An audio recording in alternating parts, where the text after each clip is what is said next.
Kung may Pork Bicol Express, ngayon naman po ay magluluto po tayo ng Bangus Bicol Express.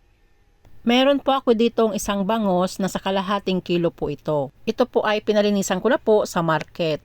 Pinahiwa ko na rin po sa bandang likod. Dahil kahapon ko pa po ito binili, linagay ko na muna po ito sa freezer, kaya ito po frozen pa. Ito po ay hihiwain pa po natin at aalisan pa po natin ng tinik. Alam naman po natin na ang bangus ay maraming tinik. At nang lumambot na po ito, heto na po. Hiniwa ko na po at pinag-boneless na rin po natin. At ito po ay imamarinate po natin sa 1/2 teaspoon na asin. At 1/2 teaspoon na durog na paminta. Pagkatapos po nating malagyan ng asin at paminta, ito po ay hihimas-himasin natin para ma-absorb na po ng bangus yung seasoning na linagay po natin.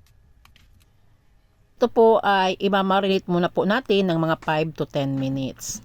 After 5 or 10 minutes, ito po ay ipiprito na po natin. At heto na po yung ating bangus na pinagmarinate po natin sa asin at paminta. Mainit na po itong kawali kaya maglalagay na po tayo ng mantika. Kapag mainit na po itong mantika, ipiprito na po natin ito. Ingat po tayo sa pagpiprito kasi matalansik po ito. Kung ayaw nyo naman pong matalansik, i-coat nyo na lang po yung bangus ng arena. Kung ayaw nyo naman po i-coat ng arena, takpan na lang po natin kagaya po nitong ginawa ko. Takpan na po natin. After mga ilang minuto, ito po ay bubuksan na po natin at baliktarin po natin para pantay ang pagkakaluto. Ito pong lulutuin po natin ngayon ay tamang-tama po ito ngayong mahal na araw.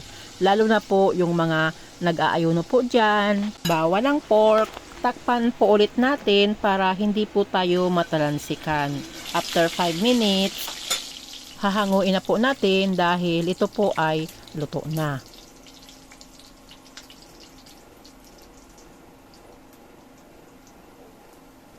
Iprito pa po natin itong natitira pa.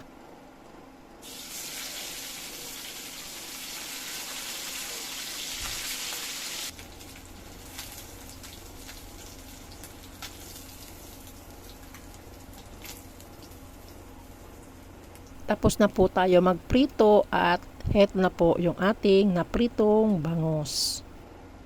Sa ngayon po ay magluluto na po tayo ng ating Bangus Bicol Express. Una po natin gagawin, magpapainit po tayo ng pan at igigisa po natin yung bawang, sibuyas at luya.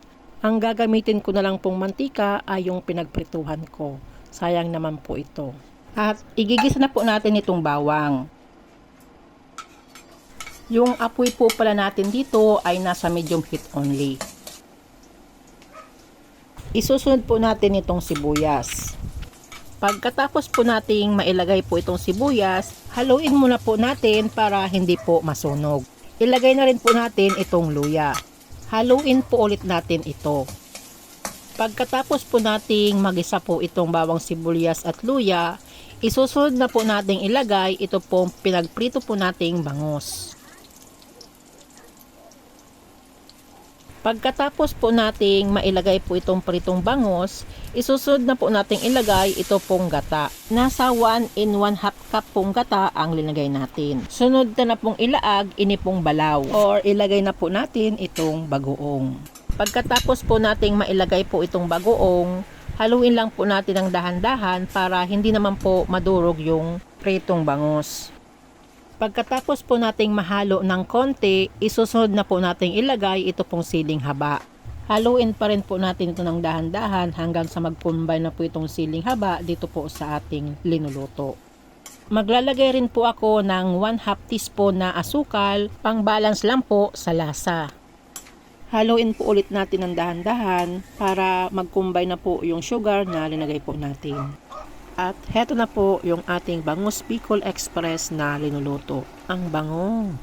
I-off na po natin itong apoy dahil ito po ay luto na. Kung igwapo ka mo dyan na bahaw na maluto, iluwas nyo na po, tamakaraon na po kita.